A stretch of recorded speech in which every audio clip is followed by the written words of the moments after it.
The definitions of depression vary from person to person. Why is that? Not even person to person, professional to professional. Some say it's a chemical imbalance, some say it's a circumstance because of your actions and what you do. A meaning of life is a big part of it, feeling useful is a big part of it. When I was in therapy a year ago, my psychiatrist literally told me this was his definition of depression. And it went somewhere along the lines of, yeah, it's kind of to do with your circumstance. Maybe he's right. But there's no other disease which has a varied definition of it. I think we could all agree on what cancer is or what leprosy is. Like, it's pretty definite, but why is this so more conceptual and nuanced?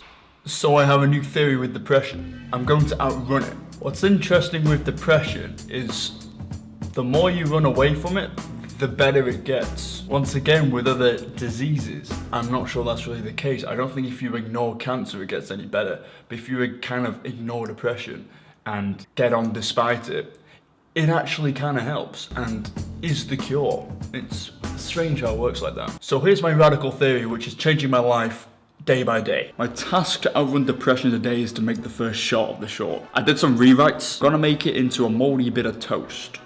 Why a moldy bit of toast, you may ask? Because the whole story is about two gangsters finding this dead body. Look. It's incredibly gruesome. And there's a B plot where Johnny kind of indulges in some jam on toast. It's the 1950s, so jam was like a delicacy. But the jam's gonna be all moldy, which anticipates what they're gonna find later. So, let's make that. See, depression isn't actually a defect, it's an asset. Let me explain. Evolutionarily, if you were a caveman, there would never be any free moment just to chill. You need to get food all the time. Your mud hut or your stick hut would need constant maintenance. If there's ever a time where you chill for like 3 days straight and didn't really do anything, you're probably gonna starve or dehydrate because you haven't got enough fresh water. So the human brain put it in there that if you chill for too long, you get suicidal and get really upset. Now in our modern day, you can just not do anything for a couple of weeks. And to be honest, most of us will probably be fine. We could probably still pay rent for that month. We could probably still get food. Hell, we could even go on the dole. I know I've done that. But our human software is not used to this new modern way of living. It thinks something's up and we just haven't done anything for a couple days. So how do we adapt to this in the modern day? You know when you just lose things? I had the little bit of jam on toast. I've been down here for literally about half an hour. I mean, I literally put it here. Went to go and put some in there. Looked back and it was gone. Nothing.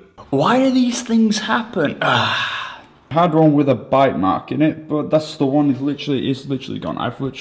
It just seems more charismatic having that little bite mark in it. You know? We can't just wait for our civilizations to tell us how to fix it. We can't need to do it ourselves. Trust me, I've spent many years thinking it was something that just falls from the sky or I was born with a chemical deficiency in my brain.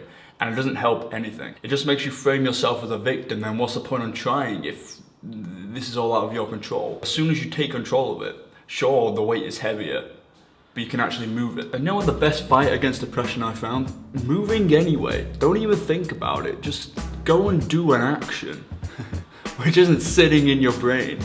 Take the energy what your brain is using to overthink whatever you're overthinking about and put it somewhere else. It's retard maxing. Just be really stupid. Just don't think and just kind of do. And it doesn't really matter what you do as long as you're progressing somewhere. Your brain didn't have time to dwell that you're not moving. Just move somewhere else constantly. Are they our two options?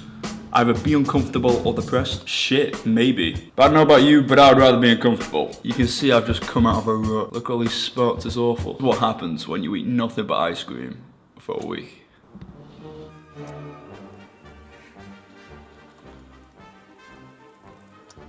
So even this poster, is this really gonna solve my depression? Yes, for today.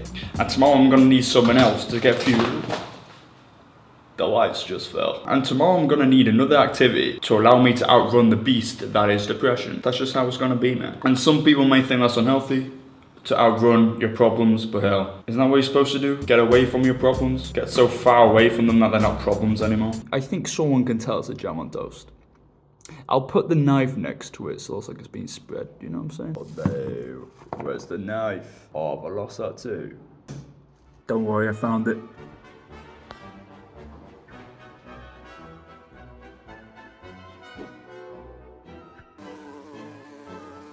As I'm here, I'm also going to make this a poster. Oh, jeez, I left this on. Is that all it is? We just run and run away from problems till we die? Maybe.